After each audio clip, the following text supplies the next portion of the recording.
వద్దు, జీవితంతో ఆడుకోబాకు. Don't play with your life, my friend. మనస్సాక్షితో ఆడుకోబాకు. Don't play with your conscience. దేవుడు నీతో ఎన్నోసార్లు మాట్లాడుతూ ఉన్నాడు. Many times probably God must be speaking to you. నువ్వు చేసిన పాపాలు జ్ఞాపకం చేస్తున్నాడు. God is reminding you all the sins you have committed. ఆయా సమయాల్లో సందర్భంలో మాట్లాడుతూ ఉన్నాడు. Oh, in so many circumstances, different contexts, God is speaking to you. నువ్వు గాన సరి చేసుకోకపోతే, If you won't rectify your life, ఒకనాడు కేకలేల్సి వస్తుంది. one day you may shout off of your heart attack తో సస్తావు. You will die out of heart attack. విడుదల లేదు. There is no redemption. ఇప్పుడు టైం ఉంది. Now there is time. మన సాక్షి పెట్టినటువంటి దేవుడు నీతో మాట్లాడుతూ ఉంటుండగా, Yes, the God who has kept the conscience in you, the God of your conscience is speaking to you now. అంతేకాదు, Not only that, ఆయన క్షమించుటకే సిద్ధమైన మనసు గలవాడు. He is willing to forgive you. He is ready to forgive you. ఆయన అమూల్య రక్తంతో నేను కడిగాని సిద్ధంగా ఉన్నాడు. He wanted to wash you and cleanse you with His precious blood. ఎంత ఘోర దుర్మార్గుడైనా సరే, Whatever, however great wicked sinner you may be. అపోస్తలుడు పౌలు ఏమంటాడు? అయ్యా హానికరుణ్ణి, హింసకుణ్ణి, దూషకుణ్ణి. What Paul is writing? I am a blasphemer. I am an injurious person. I am a sinner. శిలువలో దొంగ, జీవితకాలం అంతా పాపం చేసి ఇంకాసేపట్లో చచ్చి నరకానికి వెళ్ళేవాడు కూడా కేకగా క్షమించలేదా? The thief on the cross who was hanging with Lord Jesus Christ, throughout his lifetime he committed sins, but at the last moment of his life, before his death, when he cried unto Lord Jesus Christ, He has forgiven that man also. ఈ వాక్యం వింటున్న నీవు కూడాను, you also who is hearing this word, ఎన్నిసార్లు దేవునితో మాట్లాడుతూ వచ్చాడు. how many times God spoke to you. నువ్వు ఇంకా రక్షణ పొందలే.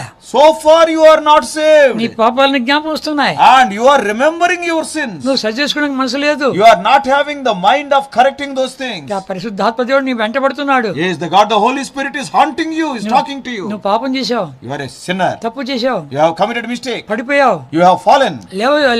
లే, నేను సరి చేస్తాను అంటున్నాడు. Get up, I will set you right. God is క్షమించేస్తా అంటున్నాడు, కడిగేస్తా అంటున్నాడు. God want to wash you. కాడికి వెళ్ళిపోతావా? Do you want to go with empty hearted? వద్దు. No, don't do like that. ఈ రాత్రి చక్కని తీర్మానం చేసుకో. Tonight take a wonderful decision. కనుక ఈ టైంలో మోకాళ్ళకి రా. Now come upon your knees. చిన్న ప్రార్థన చేసుకో. Small prayer. యేసయ్యా, ఈ బైబిల్ స్టడీ ద్వారా నాతో మాట్లాడుతున్నావు. Lord Jesus, through this Bible study you are talking to me. నా మనస్సాక్షితోనే మాట్లాడుతున్నావు. You are speaking to my conscience. నా మనస్సాక్షి, నా తల్లికి తెలియదు, నా తండ్రికి తెలియదు, మా అన్నదమ్ములకు తెలియదు, అక్క చెల్లికి తెలియదు, నా భార్యకు ఎవరికి తెలియదు. My conscience, my parents doesn't know about my conscience. My siblings, my wife, my children, nobody knows about my conscience. Government కూడా తెలియదు. Even government doesn't know about my conscience. కనుక నువ్వు ఎరిగిన వాడు. You know everything. ఈ రాత్రి పట్టబయలు చేస్తున్నావు.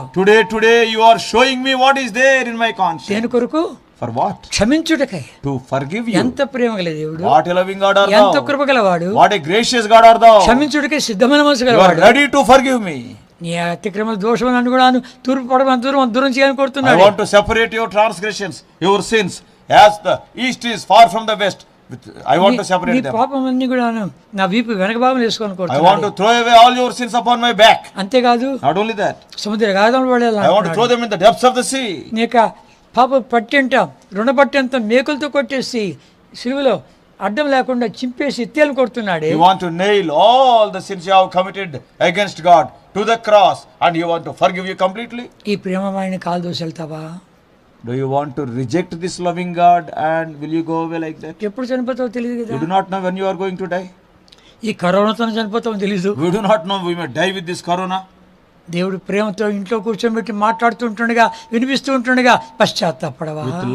With love, out of love only God has kept you in your house and made you to hear this message. Won't you repent of your sin? చిన్న ప్రార్థన, Small prayer. యేసయ్యా క్షమించు. Lord Jesus, forgive me. నా మనస్సాక్షి నాకే తెలుసు. Yes, I know what is there in my conscience. నా పాపాలు నాకే తెలుసు. My sins I only know. ఒక్కసారి క్షమించు. Once please forgive me. నీ అమూల్య రక్తంతో కడుగయ్యా. Wash me with your precious blood. నీ సొత్తుగా చేసుకో. Make me your own. నీ ఆత్మతో ముద్ర వేసి నడిపించు. Put you the seal of the Holy Spirit on me and you lead me. ఈ రాత్రి ప్రభువుని క్షమించి కనికరించి కృపపాలించి గొప్ప దైవజనుడిగా చేసుకోగలడు. Tonight the Lord Jesus Christ can cleanse you, wash you, and ultimately make you a great man and woman of God. Take such a decision.